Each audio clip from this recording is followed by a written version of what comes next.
जो मुख्यमंत्री कहता हो ठोक दो, तो जनता ठोकने पे लगी है, पुलिस ठोकने पे लगी। अखिलेश यादव जी की जुमला, एक लफ्ज अगर कोई ऐसा निकला हो कि इंसानियत को ठेस पहुंचाने को, तो मैं राजनीति छोड़ दूंगा। लेकिन कुछ लोग हैं और जो लोग मीडिया चलाते हैं, वो जब कोई उत्तर प्रदेश में पहले हत्याएं होती थी या लूट होती थी तो सीधे सीधे अखिलेश यादव जी की बड़ी बड़ी भीड़ थी।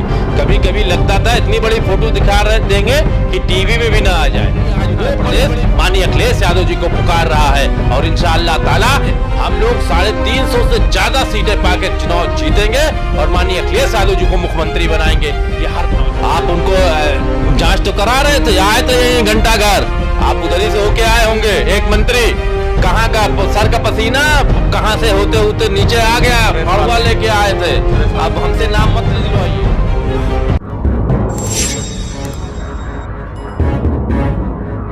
उत्तर प्रदेश में आए दिन अपराध का बढ़ता ग्राफ और विपक्ष की भूमिका निभाने वाले विपक्ष आए दिन धरना प्रदर्शन कर रहे हैं और सबसे ज़्यादा जो भूमिका निभा रहे हैं इस वक्त वो समाजवादी पार्टी के लोग हैं। हमारे साथ इस वक्त जो मेहमान हैं आपको बता दें, समाजवादी पार्टी यूथ ब्रिगेड से पूर्व प्रदेश अध्यक्ष रहे और आपको बता दें युवाओं की धड़कन कहे जाने वाले मोहम्मद इवाद हमारे साथ मौजूद हैं। सबसे पहले तो आपका स्वागत हमारे चैनल में। बहुत बहुत शुक्रिया। मोहम्मद इवाद जी, जिस तरीके से मुख्यमंत्री योगी आदित्यनाथ जी ने कहा था कि उत्तर प्रदेश को उत्तम प्रदेश बना दूंगा, लेकिन इस वक्त अपराध किस तरीके से देखने को मिल रहा है? देखिए, मुख्यमंत्री योगी आदित्यनाथ ने क्या कहा था, बीजेपी क्या कहती है, ये जग जाहिर हो चुका है कि ये सिर्फ झूठ बोलते हैं। इनकी भाषा शैली देख लीजिए। जो मुख्यमंत्री कहता हो ठोक दो, कभी पुलिस ठोक देती है, कभी जनता ठोक देती है, लगातार ठोकाई चल रही है। और कितने शर्म की बात है कि आज पूरा उत्तर प्रदेश तराही तराही कर रहा है। सिर्फ उत्तर प्रदेश ही नहीं बल्कि देश की जनता परेशान है। जो गरीब हैं वो परेशान हैं, 2 वक्त की रोटी के लिए परेशान है। नौजवान कितना परेशान है रोजगार के लिए। इस लगातार नौजवानों को रोजगार तो दिया ही नहीं जा रहा है, जिनको दिया जा रहा है उनसे छीना जा रहा है। अब नौजवान कितना परेशान है। इसी तरह चाहे गांव हो, चाहे आम शहर हो, चाहे कस्बे हो, लगातार लोगों की हत्याएं हो रही हैं। जेल में हत्या हो जा रही, लॉकअप के अंदर। अभी आपने श्रावस्ती में देखा, लॉकअप के अंदर पुलिस ने धन उगाही के लिए उससे पैसा मांगा, पैसा कम था, कहा और दो, जब तक नहीं दोगे तब तक छोड़ेंगे नहीं, और छोड़ेंगे भी नहीं और ठोकेंगे भी। और इतना ठोका जेल के अंदर कि वो मर गया बेचारा गरीब। अब लखीमपुर में देख लीजिए, विधायक जी को ठोक दिया गया।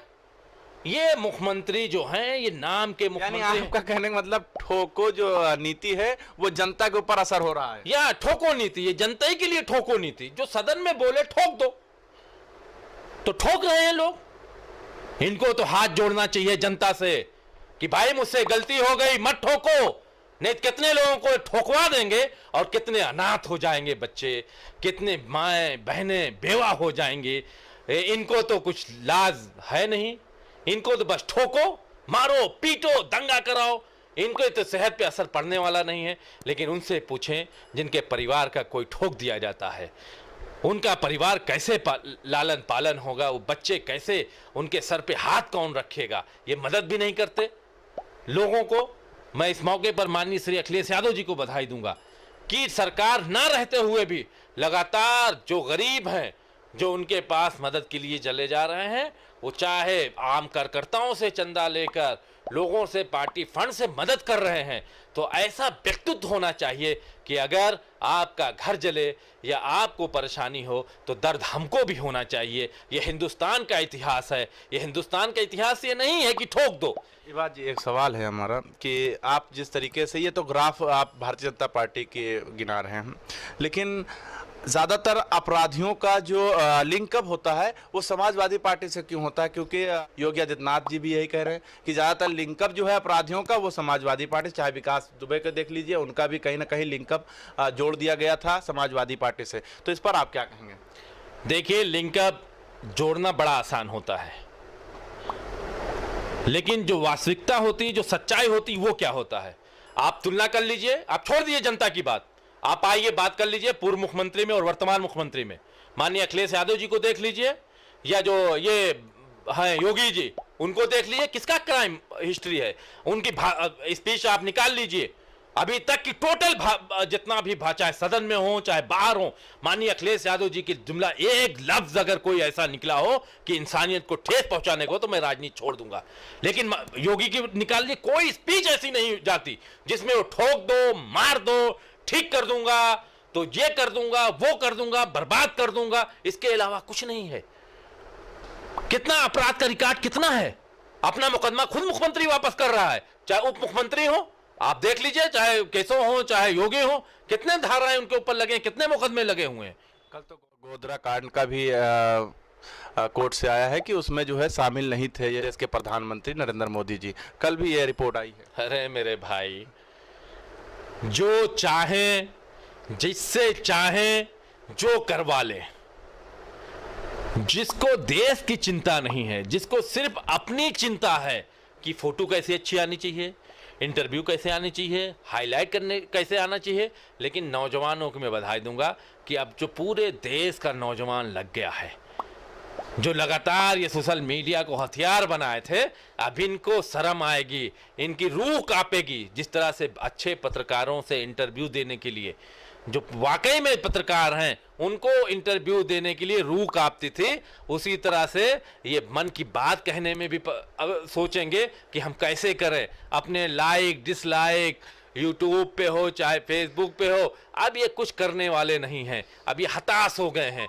ये देश की जनता है, ये देश का नौजवान है, यानी भगत सिंह का देश है, ये महात्मा गांधी का देश है, जिन्होंने पूरा कपड़ा नहीं पहना। बिल्कुल, इस देश के लोगों के अंदर इंसानियत, ये देश जो है इंसानियत का देश है, ये सच है। लेकिन एक सवाल और भी है कि आप अभी थोड़ी देर पहले मिला रहे थे अखिलेश यादव को और मुख्यमंत्री योगी आदित्यनाथ को कि इनके अगर एनसीआरबी का रिपोर्ट देखा जाए तो कहीं ना कहीं इसका ग्रोथ योगी सरकार में बढ़ता हुआ दिखाई दे रहा अपराध का। लेकिन अगर पूर्व में चले जाएं मायावती में, तो मायावती के सरकार में कम था, लेकिन देखते देखते फिर अखिलेश यादव में बढ़ गया, फिर अखिलेश यादव की सरकार गई, फिर योगी आदित्यनाथ में, तो ग्राफ बढ़ता जा रहा है। देखिए, अखिलेश यादव जी के सरकार में कोई अभी अपराधी अपराध करके उसका शरण नहीं देते थे मुख्यमंत्री जी। तो मायावती की सरकार में इससे भी टॉप था। क्या टॉप था आप बताइए। मायावती की सरकार में क्या नहीं हुआ। मायावती तो डायरेक्ट पैसा लेती थी, धनुगाही करती थी, वही हसर हुआ है आज मायावती का। आप बता दीजिए, अखिलेश यादव जी के ऊपर कोई इल्ज़ाम है? अखिलेश यादव जी जैसे साफ छवि के इंसान कोई नहीं है। लगातार मायावती की सरकार में अपराधी पनपे थे, अपराधी पैसा देके ठेके पट्टी लेते थे और जो चाहते थे करते थे, वही इस सरकार में हो रहा है। माननीय श्री अखिलेश यादव जी ने सबको ठीक किया था जनता को लिए। उन्होंने अब सरकार में रहते या विपक्ष में रहते, लगातार देख लीजिए, चाहे जितना भी हमारा अगर नुकसान होता है पॉलिटिकली हो जाए, लेकिन हम किसी भी अपराधी को या अपराधी छवि वाले को संरक्षण नहीं देंगे। हम अपनी पार्टी में नहीं शामिल हो। आपको याद नहीं है जब आप ही एक पत्रकार ने पूछा था डीपी यादव का कितना बड़ा मामला था, अखिलेश यादव जी ने सिरे से नकार दिया था, और कितना बड़ा मामला हुआ हमारी सरकार में, कितने लोग पीछे पड़ गए। लेकिन हाँ, फर्क इतना जरूर है, लेकिन जो दलाल कुछ लोग हैं और जो लोग मीडिया चलाते हैं, वो जब कोई उत्तर प्रदेश में पहले हत्याएं होती थी या लूट होती थी तो सीधे सीधे अखिलेश यादव जी की बड़ी बड़ी पीटी, कभी कभी लगता था इतनी बड़ी फोटो दिखा देंगे कि टीवी में भी ना आ जाए, वो बड़ी बड़ी फोटो। अब इनका तो कोई नाम नहीं ले रहा है। क्यों नहीं ले रहा है भाई? यार ये प्रवक्ता बने हुए हैं। आपका कहने मतलब मीडिया इस वक्त छिपा रही है। मीडिया बहुत छिपा रही है। मैं सब मीडिया नहीं कह रहा हूं, लेकिन ज्यादातर मीडिया के लोग, जो चैनल जो इनके एडवर्टाइजमेंट पे बिके हुए हैं, जो अपना पर्सनल धनुगाही करते हैं किसी न किसी जो चीजों में वो हैं, वो सीधे सीधे इनकी बुराइयों को छिपा रहे हैं और ये जनता के साथ धोखा कर रहे हैं। वो सिर्फ आम जनता के नहीं, अपने परिवार के साथ भी धोखा कर रहे हैं। सबके घर में परिवार है, सब चाहता है। अभी देखिए, कुछ दिन पहले, 2 या 3 दिन पहले उप मुख्यमंत्री हैं, उनके सगे रिश्तेदार के साथ छिनौती हो गई,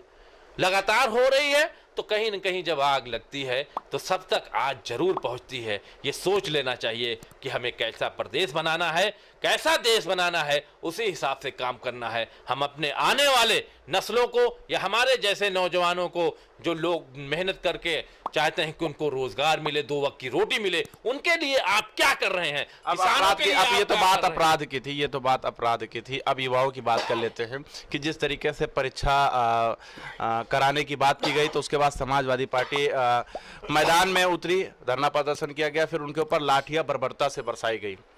तो इसको इबाद जी आप किस तरीके से देख रहे हैं? आप बताइए, जो आप लगातार लॉकडाउन करा रहे हैं, लगातार भीड़ को परमिशन नहीं दे रहे हैं और सब परीक्षाएं हो रही हैं, अगर परीक्षाओं को दे दिए, जो क्या वो गरीब घर के बच्चे जो आते हैं परीक्षा देने के लिए, उनके माँ बाप नहीं हैं या उनको कोई देखभाल नहीं करने वाला है? आप ऐसा क्यों करते हैं भाई? आप क्यों इसी देश में, इसी जगह पर एक ही समय में भेदभाव क्यों करते हैं गरीब बच्चों के साथ? वो बच्चों की क्या, उनके लिए कोरोना नहीं है?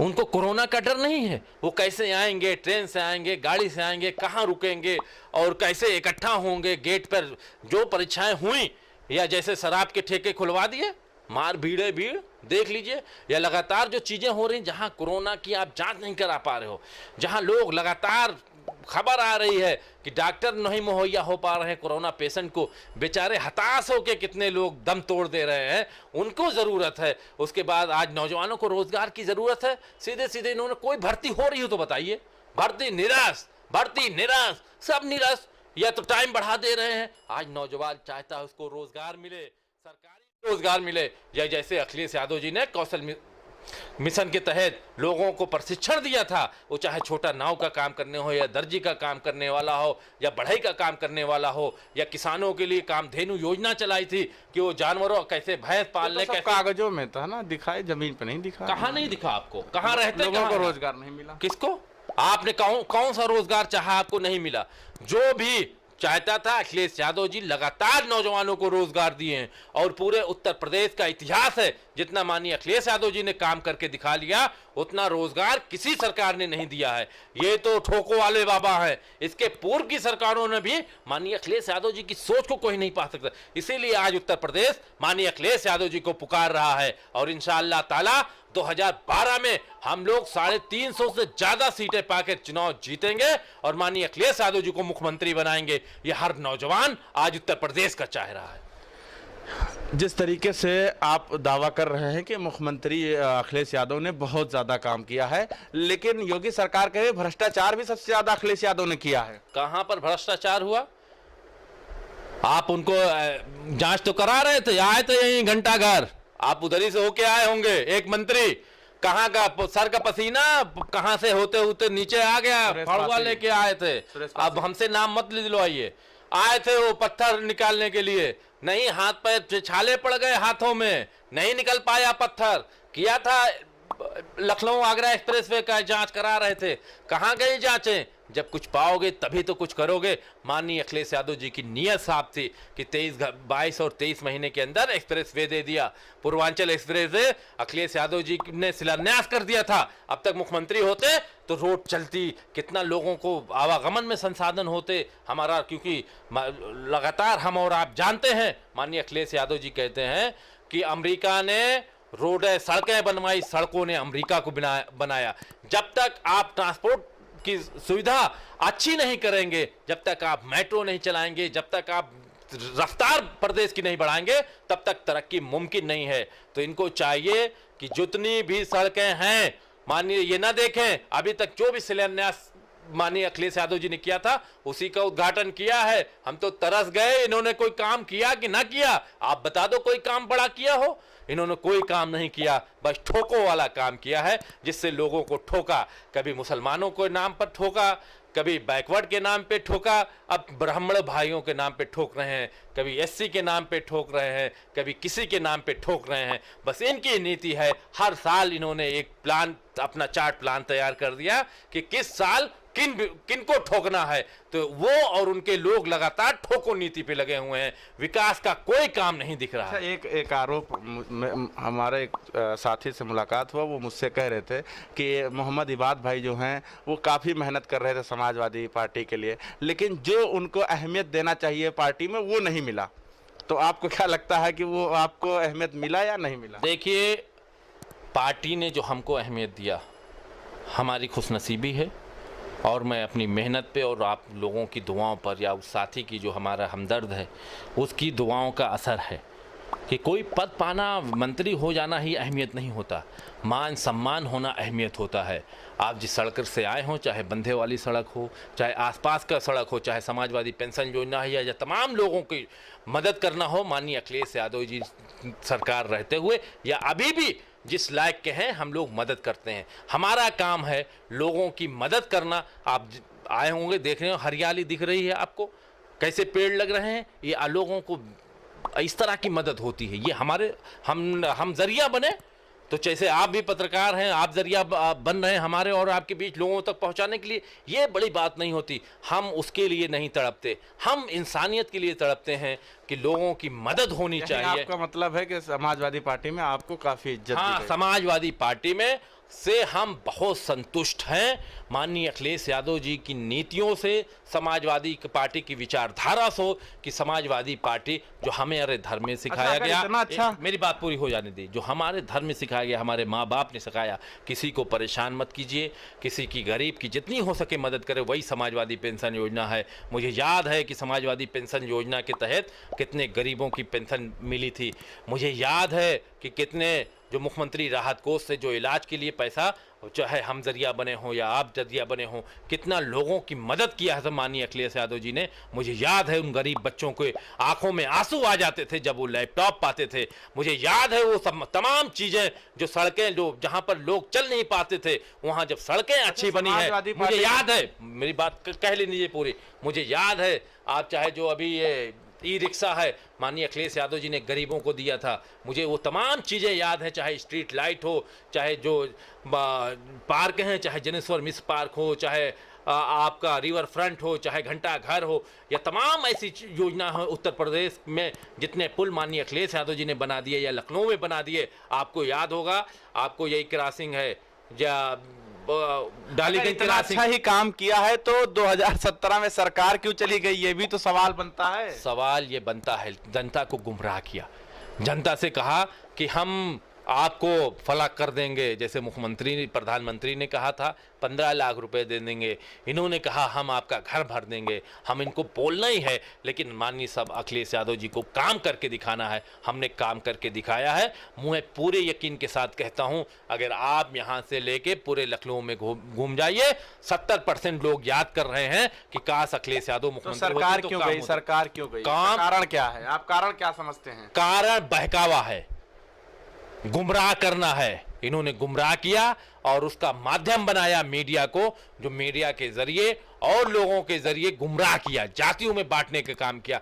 लेकिन जब दो चीजें अब कंपेयर हो रही है, जब अब कंपेयर हो रही है, सब चाहे जिस जाति बिरादरी को हो, चाहे जिस उम्र का हो, सब माननीय अखिलेश यादव जी को याद कर रहे हैं और 2022 में फिर मुख्यमंत्री अखिलेश यादव जी को बनाएंगे। सरकार की जो ठोको नीति है, इसके खिलाफ किस तरीके से बयान कर रहे हैं, और उसके बाद में अखिलेश यादव की जो भी योजना है उस योजना के बारे में बता रहे थे। स्टेट न्यूज़ टाइम्स के लिए कैमरामैन अभिजीत के साथ मैं मोहम्मद ज़ैफ।